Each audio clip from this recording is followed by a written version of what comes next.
ನಮಸ್ಕಾರ ಸ್ನೇಹಿತರೆ. ಇವತ್ತು ನಾವು ಎಲ್ಲಿ ಬಂದೆವಪ್ಪ ಅಂದ್ರೆ, ಇವತ್ತು ನಾವು ಕೊಪ್ಪಳ ತಾಲೂಕಿನ ಹುಲಿಗಿ ಗ್ರಾಮದಲ್ಲಿರುವ ಶ್ರೀ ಹುಲಿಗೆಮ್ಮ ದೇವಿ ದೇವಾಲಯಕ್ಕೆ ಬಂದೆವು. ಈ ದೇವಾಲಯದ ಒಂದು ಹಿಸ್ಟ್ರಿ ಏನಪ್ಪ ಅಂದ್ರೆ 13ನೇ ಶತಮಾನದಲ್ಲಿ ನಿರ್ಮಾಣ ಆಗ್ಯದ. ಉತ್ತರ ಕರ್ನಾಟಕದ ಆರಾಧ್ಯ ದೈವ ಅಂತಾನೆ ಹೇಳ್ಬೋದು ಹುಲಿಗೆಮ್ಮ ದೇವಿಯ ಒಂದು ದೇವಸ್ಥಾನ. ಇಲ್ಲಿ ಏನಪ್ಪ ಅಂದ್ರೆ ನವರಾತ್ರಿ ಉತ್ಸವ ವಿಜೃಂಭಣೆಯಿಂದ ನಡೀತದ. ಹುಲಿಗಿಗೆ ನಾವು ಯಾವ ಕಾರಣಕ್ಕಾಗಿ ಹೋಗಿದ್ದೇವಪ್ಪ ಅಂದ್ರೆ, ಇಲ್ಲಿ ಅಂಜನಾದ್ರಿ ಬೆಟ್ಟಕ್ಕೆ ಹೊರಟಿದ್ದೆವು. ಹಾಗೆ ಹುಲಿಗಿ ದೇವಸ್ಥಾನನೂ ನೋಡ್ಕೊಂಡು ಹೋಗ್ಬೇಕಂತ ಬಂದೆವು. ಆಮೇಲೆ ಮರುದಿನ ನಾವು ಕೊಪ್ಪಳ ಶ್ರೀ ಗವಿಸಿದ್ದೇಶ್ವರ ಮಠಕ್ಕೂ ಕೂಡ ಹೋದೆವು. ಹುಲಿಗಿ ಕ್ಷೇತ್ರ ಸುಮಾರು 800 ವರ್ಷಗಳಿಂದಲೂ ಜನರನ್ನ ಸೆಳೆಯುತ್ತಿದೆ. ಈ ಕ್ಷೇತ್ರದ ಪೂರ್ವಕ್ಕೆ ತುಂಗಭದ್ರಾ ನದಿ ಹರಿಯುತ್ತದೆ. ನದಿಯ ದಂಡೆಯಲ್ಲಿ ಶ್ರೀ ಸೋಮೇಶ್ವರ ಲಿಂಗ ಸಹ ಇದೆ. ಅಲ್ಲಿಯ ವಿಶೇಷ ಪೂಜೆಗಳು ಕೂಡ ಅಲ್ಲಿ ನಡೆಯುತ್ತದೆ. ಈ ಹುಲಿಗಿ ಕ್ಷೇತ್ರವನ್ನ ಹಿಂದ ವ್ಯಾಘ್ರಪುರಿ ಎಂದ ಕರೆಯಲಾಗುತ್ತಿತ್ತು. ವ್ಯಾಘ್ರಪುರಿ ಅಂತ ಕರೆಯಲಾಗುತ್ತಿತ್ತು. ಅದರಿಂದ ಇದನ್ನ ವ್ಯಾಘ್ರೇಶ್ವರಿ ಎಂದು ಕರೆಯುತ್ತಾರೆ.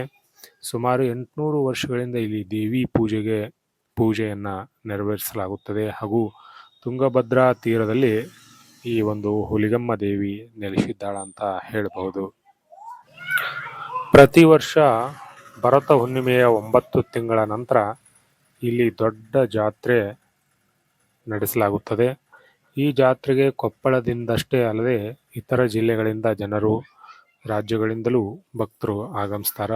ಆಂಧ್ರ ಪ್ರದೇಶ, ತಮಿಳುನಾಡಿನಿಂದಲೂ ಕೂಡ ಸಾಕಷ್ಟು ಸಂಖ್ಯೆಯ ಭಕ್ತ ಜನರು ಇಲ್ಲಿ ಆಗಮಿಸ್ತಾ ಇದ್ದಾರೆ.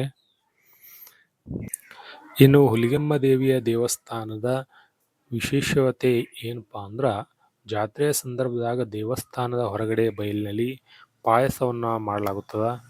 ಕುದಿಯುವ ಪಾಯಸದ ಪಾತ್ರೆಗೆ ಕೈ ಹಾಕಿ ದೇವಿಗೆ ನೈವೇದ್ಯವನ್ನ ಅರ್ಪಿಸಲಾಗುತ್ತದೆ. ಇಲ್ಲಿನ ಜಾತ್ರೆ 3 ದಿನಗಳ ಕಾಲ ನಡೆಯುತ್ತದೆ. ಆದರೆ ಕಾರ್ಯಕ್ರಮ, ಪೂಜಾ ವಿಧಾನಗಳು 10 ದಿನಗಳವರೆಗೆ ನಡೆಯಲಾಗುತ್ತದೆ. ಇನ್ನು ವಿಜಯದಶಮಿಯಂದು ಸಾಕಷ್ಟು ಸಂಖ್ಯೆಯಲ್ಲಿ ಭಕ್ತರು ಬಂದು ಹುಲಿಗೆಮ್ಮ ದೇವಿಯ ದರ್ಶನವನ್ನ ಪಡೆಯುತ್ತಾರೆ. ಇದಲ್ಲದೆ ಹುಣ್ಣಿಮೆ, ಮಂಗಳವಾರ, ಶುಕ್ರವಾರದಂದು ಭಕ್ತರು ದೇವಿಯ ದರ್ಶನವನ್ನ ಪಡೆಯುತ್ತಾರೆ. ಈ ಕ್ಷೇತ್ರಕ್ಕೆ ಸುಮಾರು 800 ವರ್ಷಗಳ ಇತಿಹಾಸ ಇದೆ ಸ್ನೇಹಿತರೆ. ಇನ್ನು ಶಕ್ತಿ ದೇವತೆಯ ಸ್ಥಳ ಇದಾಗಿದ್ದು ಇಲ್ಲಿಗೆ ಬರುವ ಭಕ್ತರಿಗೆ ಒಳ್ಳೆಯದಾಗಿದೆ. ಹುಲಿಗೆಮ್ಮನ ಪವಾಡ ಅಲ್ಲಿಗೆ ಬಂದವರಿಗಷ್ಟೇ ತಿಳಿಯುತ್ತದೆ ಎನ್ನುತ್ತಾರೆ ಅಲ್ಲಿನ ಭಕ್ತಾದಿಗಳು. ಈ ಕ್ಷೇತ್ರಕ್ಕೆ ಪೌರಾಣಿಕ ಕಥೆ ಒಂದು ಇದೆ. ಏನಪ್ಪಾ ಅಂದ್ರ, ಹಲವಾರು ವರ್ಷಗಳ ಹಿಂದೆ ಹುಲಿಗಿ ಎನ್ನುವ ಸ್ಥಳದಲ್ಲಿ ನಾಗಜೋಗಿ ಹಾಗೂ ಬಸವಜೋಗಿ ಎನ್ನುವ ಸಹೋದರರು ಇರ್ತಾರ. ಇವರು ಸೌದತ್ತಿ ಯಲ್ಲಮ್ಮನ ಭಕ್ತರಾಗಿದ್ದರಿಂದ ಪ್ರತಿ ಹುಣ್ಣಿಮೆಗೆ ಸೌದತ್ತಿಗೆ ಹೋಗಿ ತಾಯಿಯ ದರ್ಶನವನ್ನ ಪಡೆದುಕೊಂಡು ಬರ್ತಿದ್ರು.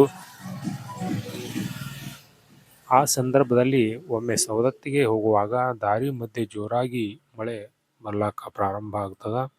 ಹಾಗಾಗಿ ಹುಣ್ಣಿಮೆ ದಿವಸ ಅಲ್ಲಿ ಅವರು ಯಲ್ಲಮ್ಮನ ಧ್ಯಾನ ಮಾಡುತ್ತಾ ಇದೇ ಜಾಗದಲ್ಲಿ ಅವರು ಇರ್ತಾರ. ಅವರ ಭಕ್ತಿ ಮೆಚ್ಚಿ ತಾಯಿ ಯಲ್ಲಮ್ಮಳು ಅಲ್ಲಿ ಪ್ರತ್ಯಕ್ಷ ಆಕ್ಕಾಳ. ಮುಂದೆ ಸೌದತ್ತಿಗೆ ಬರುವುದು ಬೇಡ, ಇಲ್ಲೇ ಹುಲಿಗೆಗೆ ಇರ್ರಿ ಎಂದು ಅಭಯವನ್ನ ಆ ಸಹೋದರರಿಗೆ ನೀಡುತ್ತಾಳೆ. ಹಾಗಾಗಿ ಹುಲಿಗಿ ಕ್ಷೇತ್ರದಲ್ಲಿ ಸೌದತ್ತಿ ಯಲ್ಲಮ್ಮನ ಒಂದು ಪಾತ್ರವಾಗಿ ಹುಲಿಗೆಮ್ಮ ದೇವಿ ನೆಲೆಸಿದಾಳೆ ಸ್ನೇಹಿತರೆ. ವಿಡಿಯೋ ಇಷ್ಟ ಆದರೆ ಲೈಕ್ ಮಾಡಿ, ಸಬ್ಸ್ಕ್ರೈಬ್ ಮಾಡಿ. ಧನ್ಯವಾದಗಳು. ನಮಸ್ಕಾರ.